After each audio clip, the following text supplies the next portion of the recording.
आता आपण बघणार आहोत ग्राउंड झिरोवरून मूड कोकणाचा. शिवसेनेतल्या फुटीनंतर कोकणात कोण बाजी मारणार बघूयात.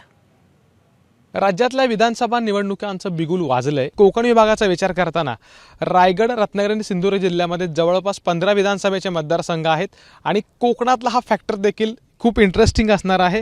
खूप मोठी वेगळी गणितं, राजकीय उलथापालथी कोकणात सध्याच्या घडीला घडणार असं स्थानिक पातळीवरही ज्या काही घडामोडी घडतात त्यावरून दिसून येतं. असे कोणते मुद्दे आहेत जे ह्या निवडणुकीमध्ये खूप वेगळ्या पद्धतीनं बघितले जातात आणि ही निवडणूक यासाठी म्हणजे ही वेगळी कशी असणार याचं कारण असं आहे, मागच्या अनेक वर्षांपासून तुम्ही राजकारण जवळून पाहताय. ही निवडणूक वेगळी अशासाठी असणार आहे की प्रमुख दोन पक्षांचे दोन भाग झाले आहेत. त्यामुळे 6 राजकीय पक्ष या निवडणुकीमध्ये प्रत्यक्ष किंवा अप्रत्यक्ष लढणार आहेत. कोणी राजकीय निरीक्षक हे मान्य करेल की रायगड, रत्नागिरी आणि सिंधुदुर्ग या 3 जिल्ह्यांच्यामध्ये शिवसेना नावाच्या पक्ष संघटनेची ताकद ही खूप मोठी होती.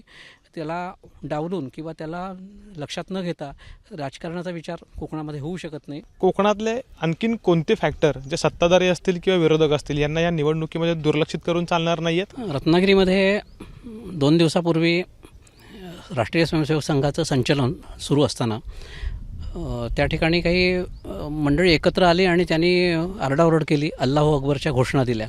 त्यानंतर वातावरण बिघडलं आणि गुन्हे दाखल झाले. शेकडो लोकांच्या विरुद्ध गुन्हे दाखल झाले. असा जो मुद्दा आहे हा चिथावणी देणारा किंवा कोणाला तरी बाजूने उभं करणारा, कोणाला तरी विरोधी त्याच्यामध्ये निर्माण करणारा असा एक मुद्दा ठरणार आहे. हा मुद्दासुद्धा अप्रत्यक्षरितीने राजकीय नेत्यांना पाठिंबा देणारा किंवा विरोध किंवा त्रास देणारा असा ठरू शकतो. अशा स्वरूपाचे मुद्दे प्रत्यक्ष मतदान होईपर्यंत वेगवेगळ्या ठिकाणी वेगवेगळ्या वेळी उपस्थित होण्याची शक्यता आहे आणि हे मुद्दे निवडणुकीमध्ये प्रभावी ठरण्याची शक्यता आहे. आणखीन असे कोणते मुद्दे जे निवडणुकीमध्ये खूप वेगळ्या पद्धतीने चेंजिंग फॅक्टर ठरू शकतात असं तुम्हाला वाटतं? कोकणाचा विकास होताना विस्तीर्ण असा समुद्रकिनारा लाभलेला आहे. या ठिकाणी बोट व्यवस्था नाही आहे, ती होणं गरजेचं आहे. महामार्गाचा प्रश्न अनेक वर्ष रखडलेला आहे, तो पूर्ण होणं गरजेचं आहे. वेगवेगळ्या ठिकाणी शैक्षणिक हब होत आहे, परंतु त्या ठिकाणी स्थानिकांना पण प्राधान्य मिळालं पाहिजे. लाडकी बहीण योजना आहे आणि इतर ज्या योजना आहेत त्यामधूनही अनेक गोष्टी चांगल्या घडू शकतात. उमेदसारखा जो बचत गट आहे त्याच्या दृष्टीने पूर्ण रत्नागिरीचा कायापालट झालेला आहे. अनेक महिला त्याच्यामध्ये जोडल्या गेलेल्या आहेत आणि हाच त्यांच्या विकासाचा खरा मुद्दा ठरणार आहे. सर, विकास कामं केली म्हणजे निवडून येतं का? कारण की काही राजकीय जे तज्ज्ञ आहेत किंवा स्वतः जे लोकप्रतिनिधी ते म्हणतात की असं काही नाही आहे, विकास कामाच्या जोरावर तुम्ही निवडून यालच, याची काही गॅरंटी देता येत नाही असं किमान कोकणात तरी म्हटलं जातं. विकास कामं केली म्हणून निवडून येता येतं अशातला भाग नाही. त्या लोकप्रतिनिधीचा किंवा जो उमेदवार असेल त्याचा लोकांमध्ये असलेली त्याच्याबद्दलची जी एक इमेज आहे किंवा एक प्रतिमा आहे ती सुद्धा खूप महत्त्वाची आहे आणि किती लोक त्याच्या मागे आहेत हे सुद्धा महत्त्वाचं आहे. त्यामुळे विकास कामं झाली ह्यापेक्षाही किती लोक किंवा कोणत्या प्रमाणात मॉप त्याच्या बाजूने आहे त्या उमेदवाराच्या, याच्यावरती बरंच गणित अवलंबून आहे.